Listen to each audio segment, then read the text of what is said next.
Eccoci. Ko le ke o whatapu ki roto tatau. Ka moe awhio ai ao niu e universi. Tapatu ki a hoeki. Ka maa hamata pule. Tapu ki halot. Pea ko kore pe ke o whatapu mamahi ki he motolo kotoa pe o mo mea mai ke he whamafola mawahi koeni. Ai polokalama ako te hitapu. Ai sias a whitu te watu ki haere ang awa mai a si su kalaisi. Mi a te uloa.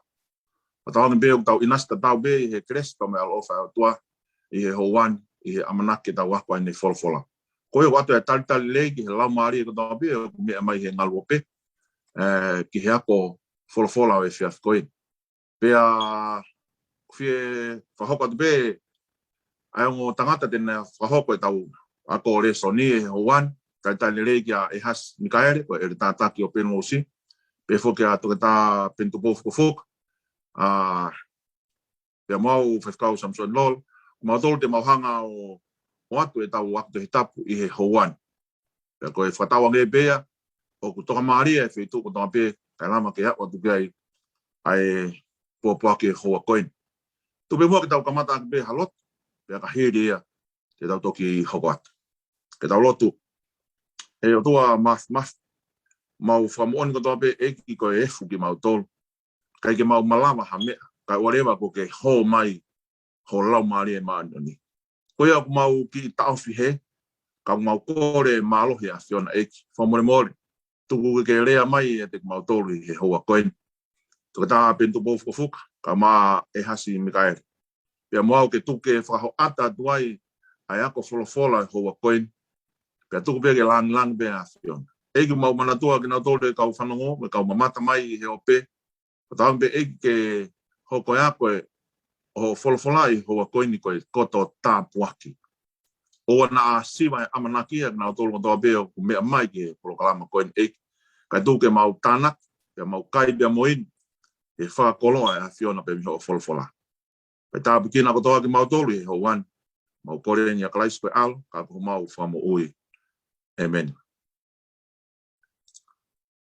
Malumwa e rea mutangata I ho wan, pe he fuki he na tolo ku mea mai.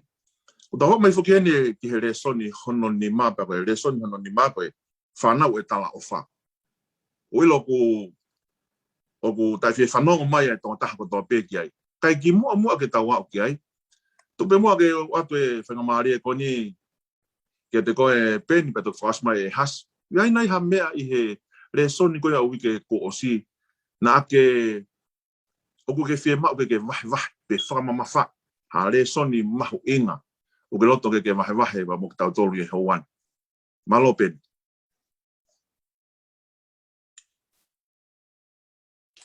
Padolo atu, pea ko kore ki o ngā ki pēa tā whapapa ko whae tangata I whaiwhikau. Ka tā ke whae tā wahe. Whika aku moha mea na ea ko I ngai risoni koini ko tau si tua pēa mei ai. E o tangata koe kia ha mea mawahe ia. Ha tō piki mawahe ngai whae mea aku. Koe whoirea o ko whie ngāwe aki ko whoirea. Koe Beres hit, ko hingai whoirea. Koe Beres hit.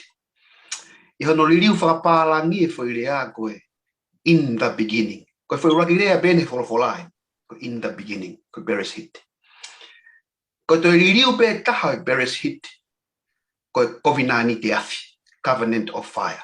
Koe whoirea tatau pe. Hau me in the beginning. God created the heaven and the earth. Koe whoirea tatau pe.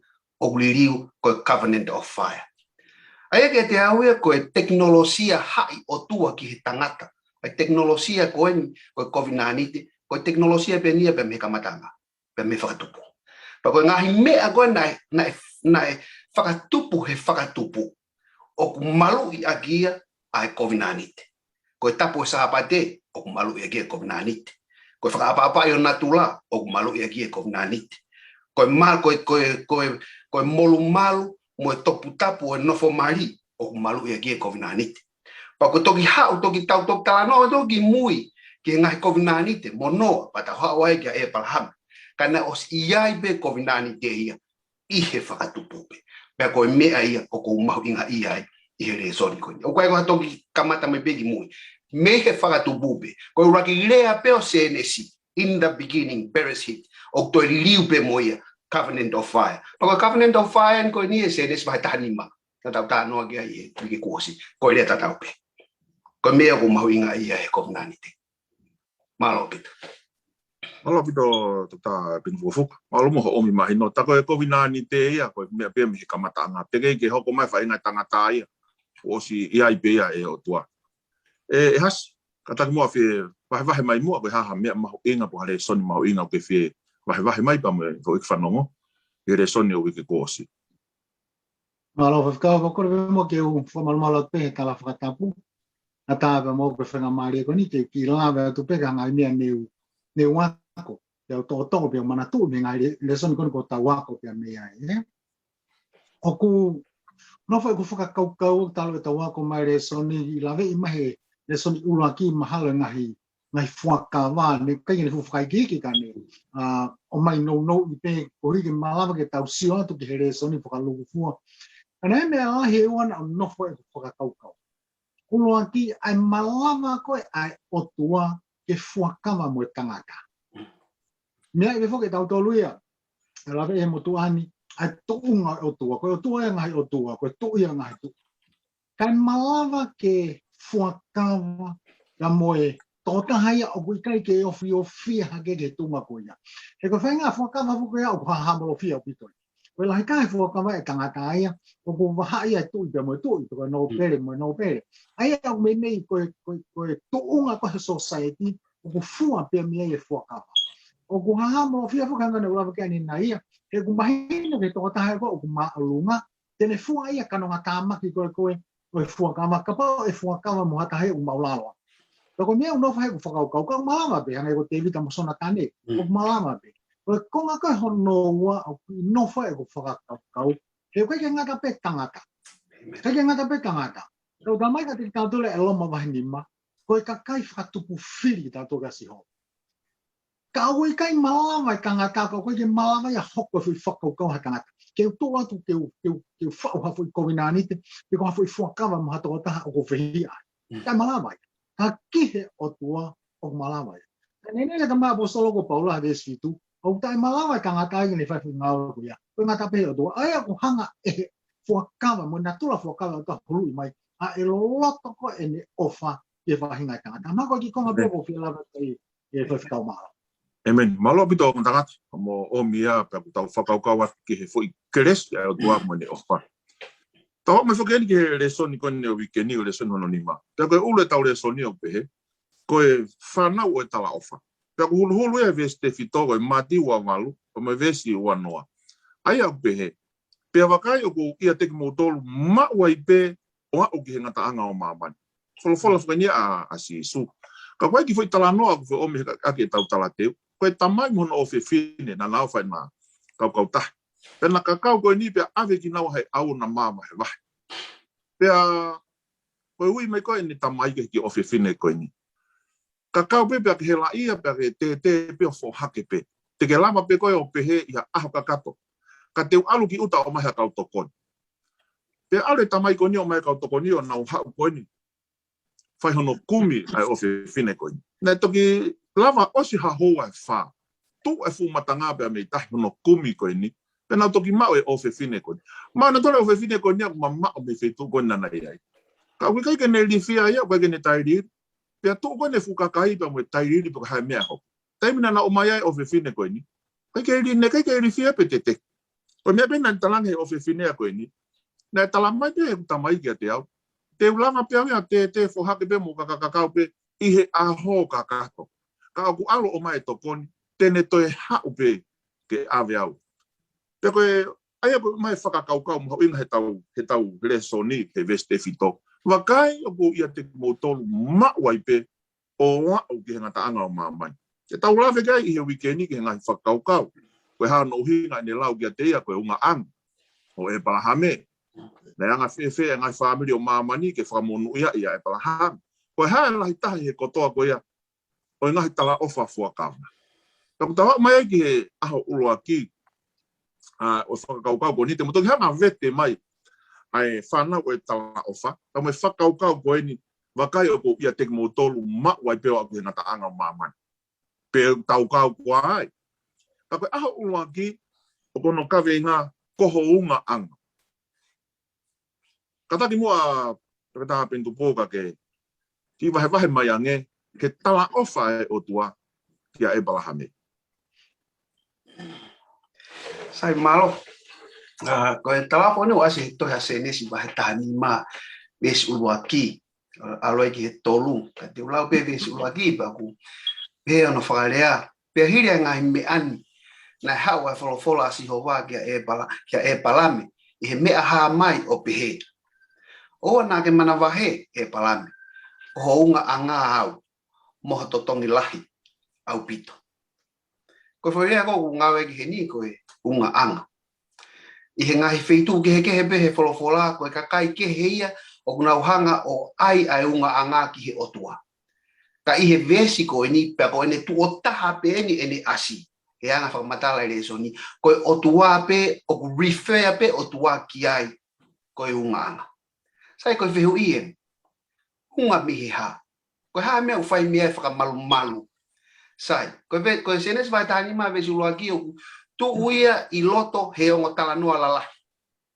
ko vai ta fa o ke vai ta fa ai tau e ngai tu e to nima me ngai tu e to fa pe ko nunu ai tau ko ni na ave popula i la mutu o e palami alote aleva e palami o mai ni ila mutu sai ha mai ni la mutu ka ku ke no fo tai li pe na ha o ka ngai tu i kona na ave ni no ila mutu o fa o ato alote sai ko ta fa ke ta ha e ne ilifia ke ngai mafai ko ya o palome se ngai o tua ki ai te ke ho te hoko au ko honga ang ke tala no e ki mu a heves ko ka ko tala no ko ki mu heves ko ni ko tala no e fika wa ki mu society ko tu paga a e palame te tau doksi o ki heves wa va ta ni ma pa mo heves tonu a manava si a e palame o ki ga hanu hako ko fa nau ki society ko to ape ko me o mau inga kana to ki o vange to kangai kina o fa nau he society ko e palame ke fa nga society pe o fa nau ko amanak anga ia ki society tau te fito ki he kaha o society ko ia ko tala society ko ia ulunganga fa fonua society ko to onga society ko ia ko lea ko fonga tau hiva ko to ha pe ha koloa fa society ko hoko atu ai koloa fa society ko ia o kuno fo ia he fa nau para paule o ia ha matua o hala ha fana o ki kai ke kau e matua ko he luku ki hono hoko ate society pa wa ai society ko e palame mo he taimi ko ia o na faka alumai na dole ka kai o ki kai ke kau he luku ki hoko ate society o tau mana tu e tala no mano o tau tala mana tu e tala no penina mo ni faka alumai ana o tau mana tu e tala no serity ko fa hinga faka ma pe he o no foatu pe mo e palame ilifia ke fanga ke kautui ilifia ki hono luma ai hono kakai pa i helotonga ni ilifia ke luma ai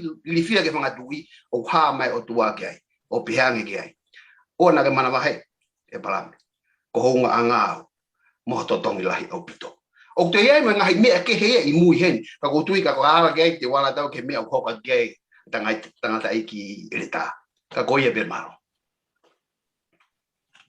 Alo bito to ta pen. Ya mali eta mo hanga mai e unga anga. I unga boia aya ko ilifia te kau be o tua ko ha me o te mana vasi boia ko me afaka mai tunga na ya e bala. Has kata di mua o ko fehu i ko ni pe kuanga fe pare e kia tau tol me ngahi hawela e fili ko e ko unga anga ko e ni ko fonga ku hanga he o tua o ne hanga parea ki tau tolu me nga hau vela e fili malo has ko tano mari ai to ke ta fo ki he pare tu ko e pa hame i o tua pero i fo ko e pa hame ne fai ki ai tala o fa ko ulfu ke re soniko ki tau tolu ni fa na ko e tala o fa ko foi whakau ko na hanga koe he toke taha wahe mai ki ngā ue koe pe mo hoko koe ai o tua ni kene hanga malu iko e pa me ko foi fa kau ta tau pe o ne o mai ko ya te tau do ko fa na o tala ofa o mari i fa he tangata ko ni to hisame to ko same vai malu fa vestata ke ko tu ko ya usia ni tangata to hisame ko to ta ko ne usia he ko to ta haya o fa na o tala ofa ai nga o ko o tuana ni fai da mana pero fa rea ke ko si hova ko o tuan ko la ai mo whakau e whoki e si hova o wha mo nau e kai tene ka ofi ha mea le e taha me te nau tolu o kua e mataton sai o mari he kai ki foi whakakau e ni mahe e kai ki fula me lolo kai ko huko tau taimi kau tu e mahino pe foi whakakau na mai tanga to same ko si hova ko la a kia te au. O tui mo si mea i kātoa pehe ai natula pa mo ulunganga la a ka pate tau ki fokse ki he kuonga ko ia o isileri taim ko mai no fo na ka ha mea ia ko ma mahala ke ne hanga hoko te hulu e hala ko en taim ko hoko mai ai po uri ka pau hato ko taha fononga la ko pau ke fai e malolo ia ya ko fei to fokia e a ko fomatala ko so ka hoko mai e po uri o ku hao whatahe pa mohono whahinga ange ko momoko o kia i e whahinga whatu tāmaki o alunga i hala ko ia. Te o talamari o ka te tau tolu ko hoko ko e o tua ko la a o ne hanga ia hulu e toko taha ko ni i e maha i hala ko o fōai. Aia ko e whawhotunga ko e la a ka te tau tolu o ka ingata pēne hanga hulu mai ka une o mai a manaki le rei.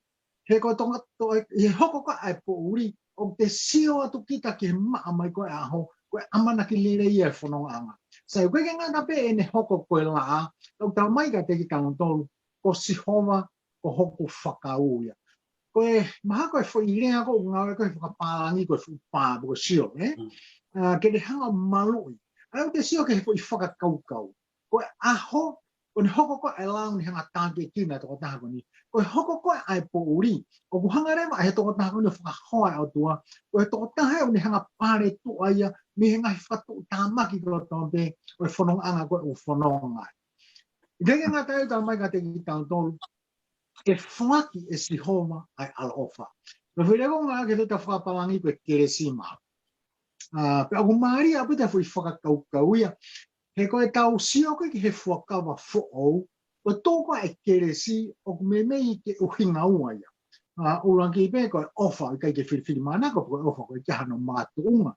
Ka aku ngā wea ki he apostole ko Paula, he koe ko aua korinto mai tahaua vesiva, ai kere si koe mālohi. Ko tōi koe whi whakakaukau ia a tangata tohi sā mehe. O koe ki ngata pe hoko e o tua koe laa ke teia, o koe hoko e o tua koe whakau, pia o koe hoko e o tua, ke ne hanga whakamallohia ia. I he whanonga pirikimi koe, o ni hanga whaida me taimi ki i tāni. Sai, koe tō luia. E tō pehere vai tangata tohi sā me, o ku whaki e si hova ai nau. Whakalangi, o ni hanga tataki e tō taha ko ni, o ni hanga whanau, i mea ko tau pe, o ku ne whie mau, i he whanonga pirikimi, o ni hanga whai, o si hova ia o ne teu, ai mea koe. Koe whaka au si rewa, bako hui whakaukau ni hanga mana te kāndonu, hei kai tene ta ofi ha mea le rei e taha, me te nau tolu wa ewa tau. O ku ki nofo e ku whakaukau, e tohi ko he pelu wa taha ua pa mo vision. Na mai ka te kāndonu he kāna tohi he pelu. He ku whakatonu mau pe e ki ake nau tolu kofai, pe o ne tautea i ha taha, o ku ne lau ko hono foha. Ai ko foi whanonga ko sio atu ke foi whanonga o ku iai te ngā himea o hoko mai ka te tāndon ko e ako anga ka te tāndon. Te menihi ko hoko mai ko e ki te ongo ki mamahi. Te menihi te ongo i pe ko whanonga. Ai ko sio atu ke hanga ko e tau whanonga hei whanonga anga ko ni. O ku i kai ko whainga kaa ko tonga pe hanga heo tonga malu i tātou bani. Ko pao pe ki e kai mi hanga e ki o tuangi ha foi whainga kaa. Ko ia ko anga ia ka te ki tānto, i he taimi ko tau ki e ai bia me hala ko e o tōtonu.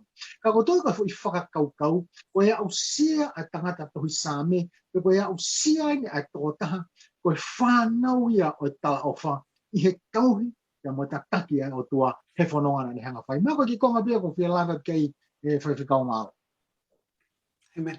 Ma lo bito ng tangata pea ko ina te o mai e fa to ameri ko tau kono anga fo ko po uri ba mo pea tau fa rifia he aho tau rifia he po uri te rifia he po uri ka ko no ne tala mai ko o tene ne hapa o tua ia ko tau pare to pa ne te whakapare ki tau to ruia o whakakau pea ko e pare pe ko hinga pe ko whakamaru he laa ta ko te he po uri o ne te ka rema te hapa ngai whaingata ko ia ko ang ta me ke aho ko ia hono hoko ka koe kaweinga koe a koe tala ofa whakami saia o ngā uluaki.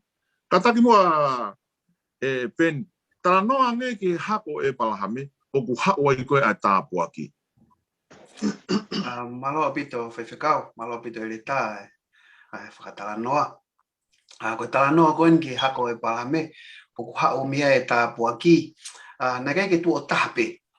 Hono whakamahino ange o tua kia e palahame e hoko hono hako ko ta puaki ki maman nega ke tu tape ya senes va wa valu ve sta fa pe monu ia ya te koi mo hako ai ngai fa hinga ko do be o maman senes va ta hawa ve sta bestolu pe te fa monu ia akina tolo ta puaki koi pe fa mala ia e ka pe koi pe monu ia ya te koi ai ngai fa hinga ko do be o maman senes va ta hawa ve sta valu pe monu ia teia anga ia e palaham anga pule anga ko to be o maman tenes vai o vista havalu pe monu ia io hako ai pule anga ko to be o maman ko mea i ho tuitala ki ho kuleo ai ko tala no ko ki hako e palahame fika waki mo na tapo ki maman na e to fa matala pe i anga ko tau ilo ke fa hinga fola ka ya me ai to fa matala ko me ai o mau inga ke fai hano toka ngai kina mawai sai pe ko fere pe ai ngai uhinga ki hono tou whakamatala mai ai me ta tau pe ko eni ai palame mo hono hako mo na utapua ki mamani ka ko tui ko e kirimi o ngai whakauhinga ko eni ko whakakau ko katoa ngai kovinani te kimu e palame mo katoa ngai kovinani te ihe tua o e palame o ku tau katoa e kovinani te ko eni i he palo miskoini. Mana tui koe konga ko nani te o tua pe monoa ko ikai ke toe whakaauha ake a mamani ai vai. Ka ko aonga o ko nani te ko ni. Ka pa o ikai ke lava ke tau hao me auha he vai o tau whakaauha pe tau doru ia. Hain ko mea ko i tonga ko e whekau ko pe mo e whangafu sireni ko ki he tsunami. Aonga tua siren tsunami ka ha tsunami ke aonga ne o tu siren tsunami pe boy ko aonga ai kominani te pe mono he ke te whaka oha ka mama ni vai hiri ko ia o tau au hape tau tolu ia ka o iai o tau o to mau inga mali ai kominani te ko ai o tua pe mono he tai me hiri faki mai kominani te ko ia he kominani te ko pe mo e balham au tau mahino ka tau tolu o gia ko hako e palahame ko e kakai e hoko kakai ko ni ko tapua ki ngai fonua ka o gia pe mo fo i laine ia ta ka ko pa ti wa o gia ko ngai ai tangata iki elita ke to ke hoko gia ka ko me o mahino ke te tau tolu o ko hoko e palahame pe mo hono hako ko tapua ki ke ngai fonua tola pe mo kakai tola Malo bito to da pensiman ko kamata lewa ke o ngoi ku hawe no ngā mo e fie maari ko kamata lewa ke mama mai ai feitu ko o lave ai pe ko kau e ko tau me kamata bu fa ko fe na iau he kai malope has kata i lave mai ange ko mai ko ni a kalais ko fa mo ui ko me tala ofa ko mo itangata ki tala ofa ko na ave ko kia ka e palahame ki lave mai ange he ta fa ki ko ya eleta Malo fa kau pe ko tu ne ki vete ki mai he toke ta ai ngai tala ofa ko o tua ja e palahame ana faktua ki ko e na kovina de pe ko na fuakama e hoko e palahame ko ta pua ki ke hon ai hako e palahame ko ta pua ki ki mamai sai ne to e whakakau e kau siu ia e palahame Ko huma ko a paula na huma paula ia I sas karitia ko sa sene palpanema. Aina na focus pena to ya Abraham ko tapo ki angai. Kana hanga paula fokalika ka tekna to he bahe tolu. Ko hako. Kana be paula. Na kai o hinga fo ibesia ke fakaluku fua ko pure anga. Ka ia ye fo to tahape. O hako ko yo Abraham ko tapo ki angai ki maman. Amen. No tu ka mena feinga I ko ya Paula ken hanga ki fatonu tonu. Pero ila me tu pe to ko karete mai tolu. Besi ua ki o lele ke besi ma. Ka ke fu lave fa la ke la ko ta kai mi te to ma bia fo me Allah ye tolu ne la me I apostolo he ne tano ko nta mo na to ua ki ko na tula ko yo ngo lele ko na tula ko a gospel ko ha pa mo kais. O me ore whenga Paulo ke hanga whakamahino ke kainga karetia, ko whakamo oi koe ai o tua po salvation. Ai koe na hoko kia Abraham he whakawa motua. Pea moe kau pēteria ke koe whakawa motua, ha o mai ke whanau eseri. Koe fo I whaunga ka tau bea salvation I whakawa fo. Pea banga fo ke hana whakakau kau I kau siuia. Koe whamo oi o tangata he whakawa motua na whaia ke lao. Na tambah ikai au pikau. Na whakaton hia ia Abraham hene tui. Koe foi whonga ta tau ko ia he whakamotua. Ko ia benu hau ke whakafo. Ikai ke ngatai, ne hanga kola whakamahino ka tika nātou. Koe hoko mai koe ne hako, singular. Hoko mai koe ne hako koe o Abraham mea kaisi. Ka koe tau tari koe hoko I koe whanau ki tau tolu o tāpua ki. O tau mai fu tāpua ki ewu. O waki, ka mai ka tika tau he visu malu. O whaton hia I ki tau tolu. Ne whaton hia I te hepe ai ka kai o whakawa motua. O kupe hepe mo whanau o whakawa po o. Pika ngā kape I he whaton hia I ki nau tolu. Ka o ku whakiangi ai lau maari maani o ni koe mea ofa. Ai koe vesi ua e koe ki he vesi nima. O toi puka karetia pa mo wahe koe hono tolu. Pika ko hono whaka ose o lelei. Ai koe neo ki lame kia ane nai.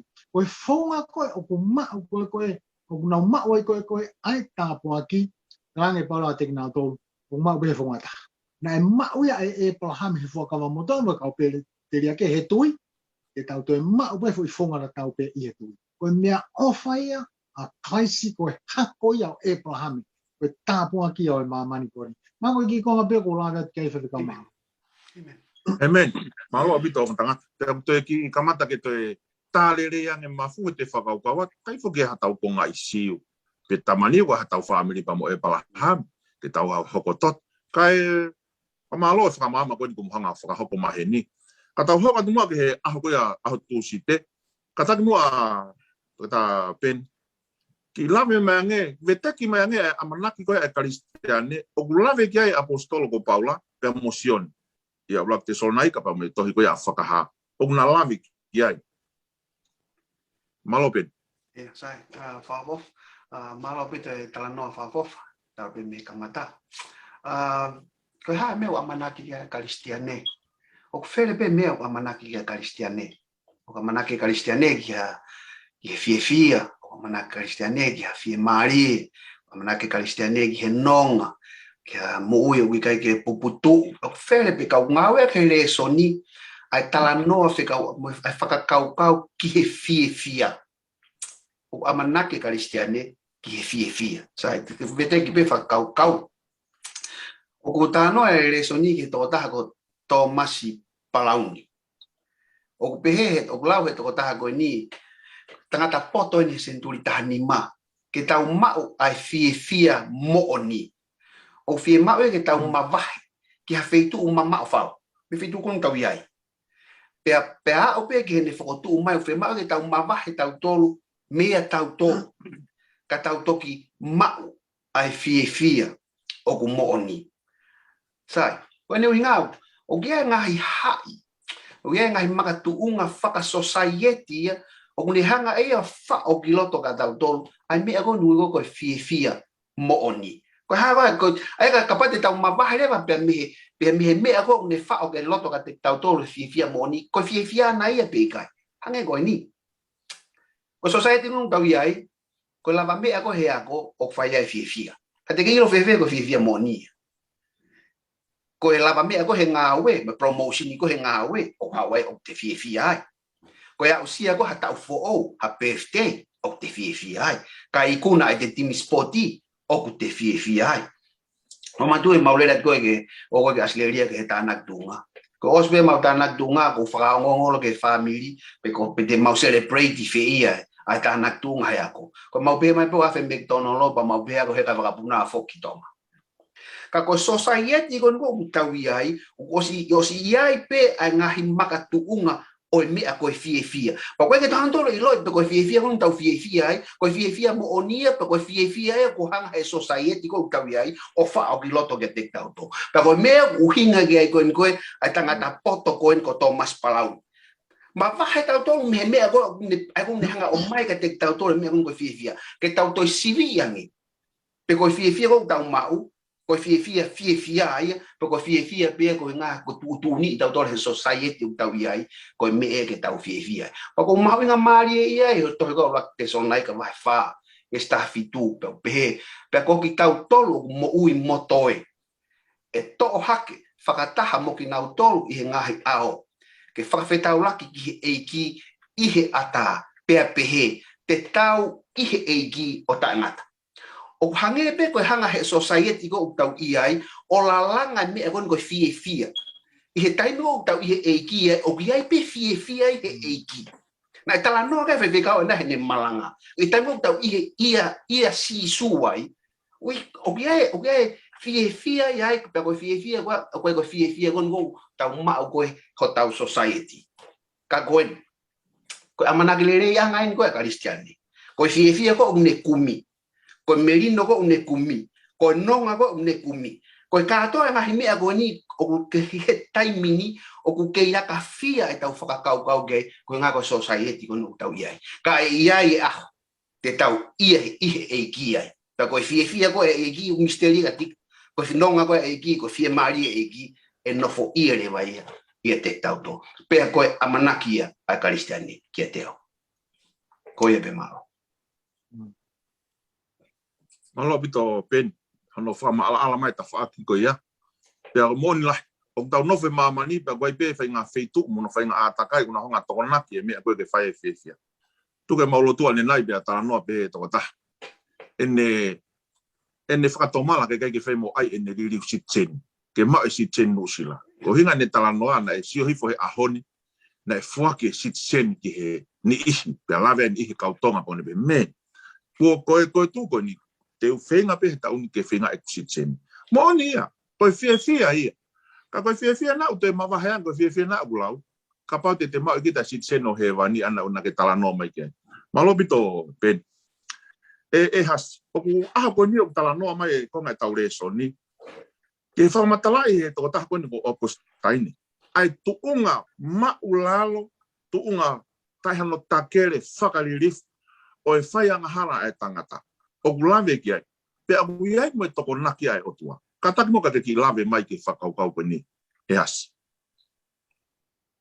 Malo whakau tu mo ke o lave atu ki he tano ai poto ko ni o ku staine ai ko tu mahalo ko mahalo pe ka te o ko century fa ni ai taime ko ni tangatan poto ko ni kana ia ene lave ki na tula anga hala ko tangata ni be o fono anga hala mo uia tangata talo pe ia pe mi he kamata be mi hinga ko ai uraki ngo matua pe mo ne tu au mo ia mi he fanau ki he fanau ka bare tau no ke tau kau ke ngai polo pare ma go tau fekuki pe mo ia I he ngai me tau ilo mo ngai me go ka ke tau hanga ilo ka ke ngai tai tau lava ke tau sio atu ke ngai me go o tau ofai he whanonganga koe ni. I hanga koe ne whakahoa, o kua hiang e tau ofa ki he ngā himea o ku maamaape. O koe ko hanga himea ia o ku mau inga whewhe. Ka ko hiko tau piki tai ke whanki mea maa koe mo tau ofai, o koe kene o mai ha fie, o koe kene o mai ha whainga nong, ha fie maari ka te tau tau, Lawe ai poto koe ni ki he mea koe o ku fie ai e tangata he ngai aho ni. O ku fia tangata ia he mea koe whanongo he tau, whanongo he mea koe tāmate. o ku fia tangata he taimi koe o ku wāwālau ai mo ue tangata he ngai aho ni. Kau te sio, kau te whamoni mege. Ko tui be, hange ko tau tolu koe ni, ku mai whoke mea koe Facebook he taimi ni. Koe ke tau toi fia na tole he lau e toi tapu hange o ki mawange tau fia, he alu ke Facebook a. Ka koe whainga na tula whoki ai tangata, I hono ue sia koe o i tangata, I hu mai koe ai angahala. Peke ngata pe ai, koe lawe I mahe tangata mea ko ofai koe, he poto koe ni mea ko ofai tangata. Tau ofa he mea koe kai haa. Tau ofa he mea koe pore mo ui, pe koe manu, koe ngahi mea une hanga o mai ka te tau tokua, koe ngahi mea ia o tau ofa pe tau fia. Pe hange o tau pore, he taimi koe o kui kai ke te mālere ai mhoto kau ngā api, te whinga pegita ke te tūri pe te tono pia, tau siomata he ngahi ahoni, ka koe mea koe nei tala noa kia poto koe ni koe kusino, I he taimi koe. Mea ko no pā usi he taimi ni o whanau, o peke he pā usi koe ni o whamiri. Mo ngahi mea kehe o te sio o whakamoni e mea ko nea lawa kepo, poto koe ni koe kusino. O au peke he wheitu kou awe kia I ngahi whaihia, tau peke koe whamau anga, o I kai ke I whamau I totonu I ngahi mea koe ni. O ku pure pe ai tau peke koe mawhai, pure pe paanga, ka koe ue sia ia koe anga hala. Pake koe sio whakane e poto. Sio ene e poto he senturi ko hono whaka. Ka pao te tau toi ki tahantu. I hatu ngahi senturi, tau peke senturi ua ki. Tala noa apostolo ko Paula he mea ka tau pe. Lawe kia ia loma wahe ula ki vestahawa luo lere ai kia loma wahe tolu vestahawa mesua noa. Ene tala noa koe ki he anga hala mo whonu palo parema koe ai mamani koe. Ka koe mea ngane o maari ia. I he taimi ka tau pe o ke o mai ai e otua ai amanaki lerei ke he whanau o tala o. E mahina whuka te kātoria koe hala whanonga pene o tau whaumai. O peke tau whaumai tau tahi mamani koe. O te kaua pepe o tau lotu kai peka. Ko pake tau whaumai e. Ka o kai koe ngaka anga bea mo. Ko ki maari eia he lawe e pelo fita ko Isaia. Mahina no wani maba mo vesi hono walu le pehe. Tene whaka auha au pito ai mate I he mālohi. Pea ai holo I e Sihova ai ngā hiloi mata me mata kotonga pe. Pea koe waloki hono kakai tene tau me he whanua kotonga pe e ko whola pe hea Sihova. O ki tau tono ni whanau o tā ofa. O tau tangi pe mo toe mo ngu mo whanonga pe. He ko fuhala whanonga ni o whanupangata. A ko tui, o hanga he palo whika o mai ka te tau tolu e hanga e o tua holo e loi mata kotonga pe. Tene whaka au hai mate. Api wa ko ne hanga teu o tu ka mana angai kristiani maka ko be ko fela ke te ko malo bito no o mai mahino e aho ko ni pe a kono o mi ko ka ving fo aho ko ni ko tala ofa fa mi saya fa fe tai pe mua ne ngo ka wili fia ta tole fono anga ko ni ka ko ke hanga te fa mana tu mai to kona ke o tua ne kresi ba mai ofa ko ta tole ko fa na ko ta tole ko tala ofa tau hoka tu ki he aho pule lulu, koe ka venga aho pule lulu, koe pule anga lahi mo malo. Kata mua penio ki tala noa mea, ngina e tala ofa whoka e o tua ia, tene ngahi ea e balahame koe pule anga lahi mo malo. O koe naha whainga o hinga nai whiria he o tua e balahame, ngari nai whiri pe whiri maana koe o tua, kene ngahi pia e balahame. Malo peni. Malo apito ai whaiwhekau e whehu. Pakumoana apito hau ki whakawhihi e whehu I. Taha ko e parame be taimi ko ia na wheri peka kai ke. Tau siange be mo ke hono ke tala ofa ke e parame. Sene svai tahavalu be ko mo oni. E hoko e parame ko pure anga lahi. Mo malo hi apito. Pe mo no ia te ia ngai pure anga ko toa be o mamani. Sene svai tahawa vesiwa. Pe te whakatupu e te koe ha pure anga lahi. Pe te utapa ki I koe, pe a ngau hi ho hingoa ke lahi. Sene so haita hani maa vesi ni maa. Pe ne take atu e ki tua a, one pehe. Hanga hakeni ki he langi, o lau e ngahi whetu u. O ka pau te ke whaalau ia, pe ne pehe ki a te ia, e ta tau mo ia, ho hako. Sai, te roa tala noa ki hono whirio e pala me. Pana ta osi he whetu ke he pehe le so ni he kamata mai, na ta osi si oai ke he uhinga, na e whiria e balahame. na filia Abraham ke ne hoko ko tapuaki Abraham mo no hako hoko ko tapuaki ngai fonua pe hoko Abraham ko e laini hako hanga tonu mai pe ki he Misaia pe to hoko Abraham ko fai taki anga o mea ko ma oni I he tui na ta no ge ele ta ki ane nai loma vai fa me siva ko tui a Abraham na lau ke te ia ko ma oni ai ngai uhi ngai na filia Abraham sai au ngari nai o fili mana ko do ka ole fi hui fenga ta tali pe fi hui ko ni te utalo no me vai tolua ves fa matalai u nganga o tua ke te pe te utali ki pe ia fi hui mo hu fili mana ko nai o tua pe ula o pe ko ia ko maka o hawa e ni nga we he ko ni ulunga nga ko toa pe o kuanga ton ko o tua o mo oni mo ta halai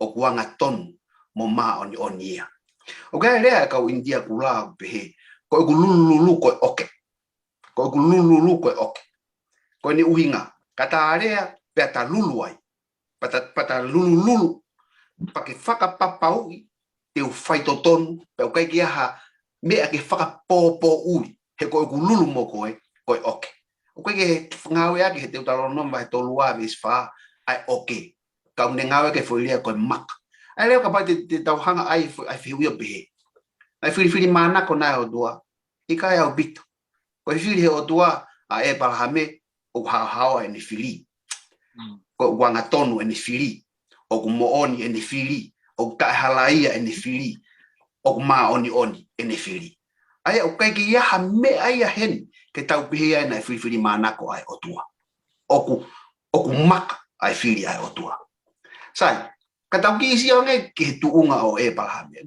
ki mo ko te fai fili o ko ke ta fu ilo la ka Abraham ko me muta ulo ina hau tangatani pe me feitu ko ua pa ko feitu ko ni ko feitu pe na mahu inga he taimi ko pa ko feitu na ilo alahi he me ko lo tamabua pe ko ia pe me hau nga ko hono filia Abraham na fili mai me feitu o ku fere ai me ko lo tamabua ai ko te fok pe me na ta no ga e ta nai ko ke respenia iki na filia o ikai ko fili mana ko ia pe malo apito pen fra mama mai ta fa ko ya he ko lai foke fa ka kau he hono no fa kau ko ni ko tohi pe fa ka moto ko tohi pe he kau siu ko ka pa te no foke ta o lau ka to fa moto ko ya me ai ka tau tolu hala ta tolu ka fa malo mo he omi ni ta wa ta lave ki ai ka tau tolu ia kata mua e has ta hoka to o grena ha pala leri he fili ko o tua ai fana wa isleri mo tai mo tau tala no ai ko ki he funga maka o siasi wai na vai tatau ha pala leri he fili ko o tua fana wa isleri pa mo siasi he ahon malo fa ka ko o mari e he ka no to ke ta no moni o pi o wi kai fili manako a fili ai o tua o ko ne fili unga pe I he keresi mo ne tau ki si ha ko me ko ne ke pa fihu ia I fa ke kau o gai nai ha palareri pe gai nai ha tatau I he fili ko e ho tua fana wa iseri pa mo siasi o gai lave to hi exotosi va he tahawa ai ka te o ko e vesi ko no tolu walu o pe he ai mo sese ko fu ka kai to ko lahi na how me ispite o maria no faria he fra palangi ko mix multitude ai ang mahino mai o kai ko tau tak be fra to ko fana o string how ispite ko mix multitude te ko ni na kai ko kaus isle dia ka pe ai mo ka kai ke hi na how ai tau sio ko foi fra ko o to ki how hatta habe ko Israel ko isipite ko Ethiopia ko haibe ha ki famo ko tau sio ka ke tunga le fana o isi ko fu ka kai ngau e popula ko tau sio ko tau e fangia ko ki lo pena ya hatta ha tene ke ilo ke o to api ka o pena to he tu ya o ko he fanga lo tu ka usipite ko hono o ko ki na to ke na ha ko ke se ada ta pe ko ha ko ka te ki tanto tu ama kai siasi O ke maria te ki fie wa foke whakau ke mene lawe ke toke tā e tupu mea te koe pure anga. Koe foi whakau koe ke whanawa Israeli. O ke kai ko hawhalukunga ka kai ko hasiasi. Ka koe foi pure anga. Ka koe tau pehepe pure anga o ke ai hono kada.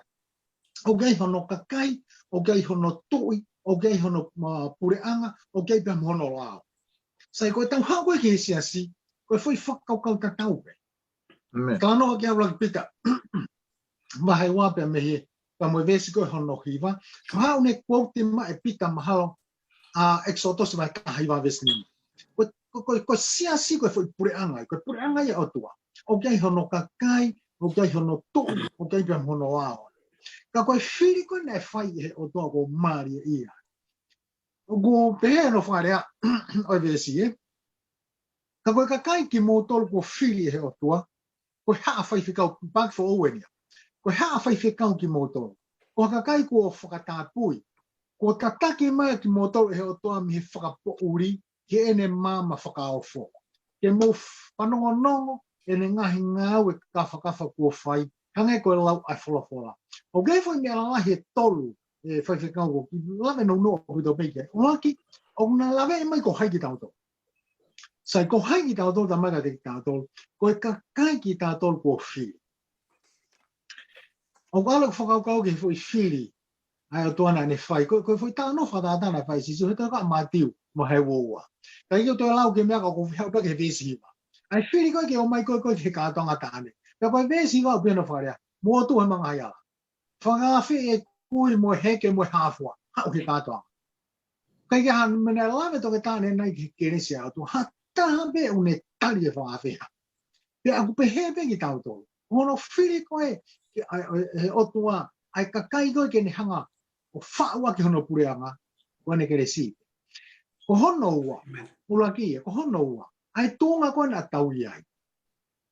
Ki lawe e mai he vesi ta mga te tau, ko ki tau tolu na tau hau mi he whakapōri. Pea ko tui ko whi whakakaukau ta tau pia koe ko he whi tala whatata asisu. Tū he mga i hala, ka kai ko na ko ukai ke toi whie mau hataha. Tala ka tina toke na wha. Ko tū na tau iai. Tau whakamalo mua hea, ha o tua ofa mehe, ko ne hanga whakawhi ha me ke tau ma. Ka ko ne ui ki tau tō ki tau mai o kau whataha i hono pureanga. Da mai ka tau to hono tau ko hono tolu he fo i vesi. Ko ne ui ki tau tolu e tau hanga whakaha tua a hono ulunganga lerei o ia ko ne hanga ui ki tau. Nga ko ki konga pia ko whia lama keiwhi ka maa. Maari lah, pamalola he tua pito e tahno whamama mai. Aia ta tau pe hono ui ko e ui pe ia makatunga pe he kres hai o tua. Tau whawheta ia ki kapona e whai e whiri makatunga. Ha whainga meo ki kua whainga mea. Kai ke tau lawe ai, tau si ta tau pe pa mo e palahan. Kai whakawhitai pe mua koe kresa e o toa ne whai ai ui. Aia pa ku manatu e tau le soni he ui ke ko o sina e lawe ai. Pehe ke toa taha ke pehe apostolo. Pea koe ofa ai o tua. Pea koe alo ofa pe koe kresa o tua. Ko uhinga e o mau pehe ai. Ne ui ai ki nau tolu. I he fwoi kresa mai alo ofa o tua. Maloa pito o matanga. Tawa mai ni ke awha o si. Pea pe mai kawenga e ahpo ni. Ngahui ho hingoa ke lahi. Katangua ta pen ko fu. Ka ke lame mai ange na tala ofa e ho tua te ne hanga o aia e palahame ke ongo ngoa hono hingoa he ngahi pure anga o mamani. O kusai pe nai ke te ongo ngoa ki lame mange he ta whaako ini. Malo pito tandai whewhekau. Pago tu ko fihu ia ko ni te molu mai mo ai. Ngo tali pe fihu mama fa e ke to ko mai ke fra osa ke ta ule soni. O ke tu yo ku kovi e ngoa. Mo ke tu yo ku kovi ke ilo le ngawe lei. O ku kovi pe ka pa te toki hanga o mai ngawe ko kita. Ka ngalo e ke oangi ai langi pa mo ngoa mai o tua. Pau kala no ga to ko aloma. O mo vai fa. Pa ko fu ko ke fu lo fa sa ko ka o to a paula e to o ko fe ku ki mo to ko ia. Ka te ulau pe ves uluaki mo ves yu vai fa. Pa te ulau fa palan.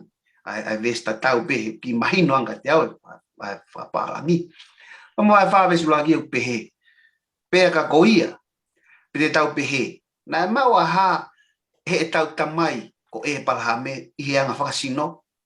He ka pau na whakatonu hiai a e palahame e he ngā we kone mau ai pore anga. Kai i he ao o e otua. Whapila nau behe, what shall we say then of Abraham, the father of our race? What was his experience? If he was put right with God by the things he did, he would have something to boast about, but not in God's sight. Sai. Ko whakatonu hia e go e balami i heni. Na i kai ko uhinga ko ne ngā we. He ka pau ko e ne ngā we, na i airewa mea ke pore ai. Ko whakatonu hia e balami hange ko e go na tau tala no kei ane nai, e loma wa he whāwe siwa, ko i tui bea e balami na e lau kia te ia, ko e mā oni. Not by his work. Ai ka pau leo te whai hanga o lelei, pa te pore ai, pa te ongo ai, ka e ngalo ia ia kika, ko e eiki o hau mea ai ongo. Mea, o ke e whitu o whihalaki, pia moe te laka, pia moe otua. Ko ia pe malo. Alo bito pen. E hasi. Kataksia me ke whakaukau ko o hingoa o ku hā he langa o e taua o pēperi. Pia mo ene kehe i he talanoa, pia mo e balahame. Malo whakau, pe ke toke tā vai maari e hanga whai. Nei lawe he toke tā ai tui ko a e palahame. Mā tu ngai hono whakatonu hia. Ko sio te ke fui whakakau ki he hongo ngoa ki ngoa e palahame. No whai e ku whakakohang o whakatau ki mea na tā noa ke toke tā. Na kai fuki ke kore e palahame ke hongo ngoa no hingoa. Koe uia e he otua ke mawahi. Aia o ko sio atu ki he tāno e toke tā o ne whakawata mai mea koe ni. Koe ongo ngoa hingoa e palahame, koe fwoi pekechi ai fua e tui. Ne ulawe whuka ne nai, koe tau tui o whakatonu hia ki tau tolu ai, i he tāno a Paula e karitea wahe tolu. O toi whaki mai mo mea ofa, koe lau maari maani, o sio koe uai. Ka ku toi hanga lewa he fwoi tāno e palahame tā mai, o ku ongo ngoa i ho tau hingoa. Ko mea kumari e tāno ai palahame, ne tāno ke toke tā. Ko e tau hao koe ni koe ki he wahe taha. Ko e nia ku ke heia. Ko e nia ko e nau whenga ai tangata ke ongongoa hingoa. E palahame, ko e tangata ia o talauwha, ko e tokotaha ia o talauwha, kawato i tātou koe whanau o talauwha. Na e tui ia, na koe fua ene tui. Ko e kau tangata e koe ni, o ku ki ke heia. Tu mo ke ta hoke he veswha he ko ki maari ia ke u lawa tu pe veswha pena whare a. Pena nau pe he, wakai ke tau luanga mo tau tolu ha kolo, mo e whare maa alunga. Ka ea u hono tua whare ki langi, pea tau whakaongo ai ho tau hingoa. Aia koe fwoi ngāwe koe na nau whai, koe fwoi ngāwe ke ongo ai ho nau hingoa. Ka wari tau ki sio ke wahe o hulu, tau ki taki wawe ibe ke wahe o hulu. Ai toko taha koe ni koe na ne whaku koe tau pepe koe fwoi mastermind ni, pe koe toko taha ni koe ne taki ki nau tau. Vesi malu ke hongo fulu, o ku tau leo pe ona whare, pe na e tupu ia kusa, aia ko kusa maha koe whohaya o hami, ai koe moko puna ia o mea, o noa. Pe na e tupu ia kusa animi lote. Sai, nesi hono hiwa, koe tangata tuni manu whakamana mahe ia, i ao e eiki. O ko maria fo irea, koe tangata turi manu whakamana mahe, i ao e eiki. Koe virea whakapangi kone ake whirea, koe pifoa. Ka maria fo irea ia, he kai ke uhinga ia, uhinga ia ke alumuha e o te against kita ke eiki. Aia koe tangata koe, he was a mighty hunter. Kana kai ke ngata pehe ne mighty hunter, kana ne hanga ia tinai eiki. Na ne hanga e whasi tuai. O hono wharea taha, o kai tu yo tuai. Te siore mai whai whekau, ki he natula e kakai, o koe kai koe whanau e, koe kakai o whanau e talaupa. He o nau whenga ki nau tolu, ke nau riaki o tua, ka nau kumi e nau tō, ke nau hanga o ngā we i pe, ai ongoa koe nau hingoa. Ia ko tau pe o nau whai.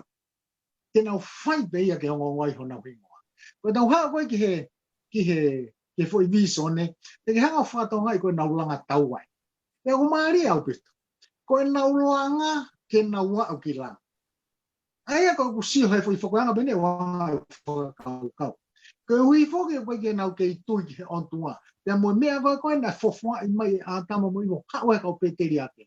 Koe on tua ke ne o hake ki tau tolu. O ina kuna o whenga pena toi ana tolu. Na ko tui maha ko te fito tui e nia ai lot whakapekani. Koe ngā wai I he tangata ke au ki he manu. Na ko mea pangoe ko ne hu mai ke lot whakaristiani. Ka koe whaahinga na tula lotu ia. Koe kakai, o koe kakai, koe whanau o tala o wha. Ka te tau tolu, o tau whalala ka kato ki he o tua. Koe iho koe jahale rea kahi a te tau. O tau hao pe tau tolu, mo tau nge esi, mo tau hao pe tau, mo tau tere fuahu whanga he whakatapu. Ka tuke hanga e kaiso kofoi ki tau tolu. Ka tuke kaiso ke neanga hiki ki tau tolu. Ko tuke whawhia maari anga e ka te tau tolu. Ka koe anga e o ki whakahoa ki tuunga ko ne kau tangata. He koe mea nung maari e ka te au. Nea o si fola fuke o tuaka I matam, he ka laka ngape. Ma tui ko tau mua fuke na hunga langa, ke na unufu wha utahape. Na ulanga ke na ungongo ai, pea ke na una. He ka pati ka whatonga e whiwesi na hunga langa tu, te ria na whakamowe te I tau tau. Kana e tōtōni he o tuaka I moatama, e whakakakai a mamani. Koe nia, ko hiwa nau tātu o tua, no hawana tō whotu tōha na whainga pāni mo na whahinga ngā ue, e malawa I koe ke na honga whawhipa o tua, te koe na whenga pena toi a te ngā tōu, ko hui peko anga na whakakau. Mako ki konga peko tānoa ki ai kau. Malapito o tanga, ka mo mai whakakau koe ni. Koe whanau e tala ofa, I he tui. Ki keresi pa me ui o tua, alo ofa bea o tua. Aia koe kai peke te kau ki he whanau e tala ofa. O kua pe, ko te kau kita ke whanau e te volo. Ai ni koe o kuna ngā we teu. O take u whakakau a kia koe tō anga pea koe alu se wha, koe teu. Aia koe kai peke te kau ki he whanau e tala ofa I he tui. Ko te kau kita ke he whanau koe a e te volo. I he whenga koe ke ongo ongoa. Tako o mea e whakakau koe ni ia. Pea tāne ne ke pehe, ka pau ko tau pehe koe keresi. Tako e mea koe ki totonu ke tau ma. Tāne ne ke pehe apostolo ko Paula. Koe mea pe taha ko pore ai. Ko pore pe he Kolosio Kalaisi. Ui ngā neke ki ni hanga ngā wei. Pako tui koe whakau ni hanga whakau atamai. Koe mea pe taha. Ui ngā he koe keresia koe whi alo ofa. Koe mea ea whai e otua. Koe I kai pe ke tau tāri ia. Ku mahino lewa te tau. Alu ta tolpe te tau he ki tau tolu ia. Ki he teu whenga ke wongongoa. I he mea koe ko hanga whakahako.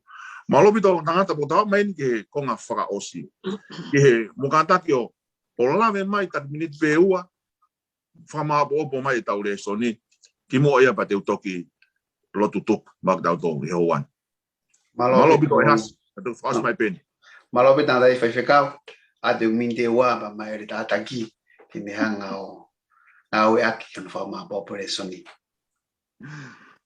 Rekau te uki lawe no atu peauka ke toki hanga whai mai whakamaapo opo, pa ke whai mai matau lotu tuku.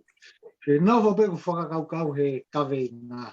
Koe whanau ki tau tolu e tala ofa. Pea koe whanau ki tau tolu e tala ofa, ne makatunga pe mea taha. Makatunga pe ia I he hako koe na ia e palahame. Kako klaisi. Hao a taha tau mei lelei e taha mate na e makatunga iki ono ui ki tau tolu koe whanau e tala ofa. Ui ki tau tō, kani hanga whiri ki tau tō, mei he po uri ki tau kau mai ki hono pure anga. Nau kia hono tōi, ko tūne seminar koe ni a whakau sa skei, na lawe ke mamafa au te whakau, te whakau mōne au. O gai pa mohono kakai, o gai pa mohono lao. O kui iai, ko tau whatongia. Pea ko tau whatongia koe, o kui kai kene hanga whamalo hiki tau tō koe whatongia ke whai. Ka koe ni. Mga toong hai po ngā wana ni hanga whai. E ni hanga whiri ki tātou mehe po uri. E tau hoko ko e ne pere tū kano I mata. O tō ke tongi ai ho tau loto. E sio rewa ho tau ngai kau ngāpi, e sio rewa pa mo ngai kakai ko ukai ke tū tua, ki he ririu tangata ai keresi ai o tua. O tui, te ni hanga whai ho nau loto, ki nau kau mai, ki he puri anga ko ia. Ai o tau hanga o tū, I mamani. Hangata mui ke puri anga kune hangata te. Mako I konga peko whela ka te kau maa. Malopi tō le tā, I hanga o mai e whamaapopo mahino au bitu. Pea whatawang pe hoi whanong, mo tolu ko tau pe, kumea mai he ngalo pe, ki he polo kalamani pa mo tau waka tohi tapu. Whatawang pe na ea ongo lele iat, pena e a uatu e pōpua ki o e whewhini. ia ke te mo tolu e tau re soni ko hau keni ko le mo ke tau kau fata helot pa te hanga whakahoko e o tua mau whakawhita i ko toa be hoa koe e ku mau kau he lau be mau lau he kau he whanau e tala o wha maka to unga be e ta i he kresi ba mo e alo ofa e a whiona koe ha mea hanai ha mea te mau pore ai mau rea whakataha pa mo e apostolo mau pore taki be i he kolosio kalaesi e ki koe mau lotu e whataanga be na e ongo lere ia ai whakamafola koe ni ka te kanau tolo toa be mea mai e o pe e tuku be ke hango onge tari wa fie maari e ke ngahi loto toa be ku tala fili e vei ua ka te omi pa mo e nonga e rotonga e mau mui ha mamani o ku puputu tuku be ke mau unga tu be ki a te koe kai tāpu kina kotoa ki mau tolo e ia whataanga be ke lang be a whiona i he ngau e ku mau whakahopo mau kore ngahi tāpu kini e krespea iki o whai tua whio mula maari e maani on fo mau mo alo fai ho ik fanongo ona hiri kai fai pio ta ngata amen Amen. malo bito mo me mai mo me a to afat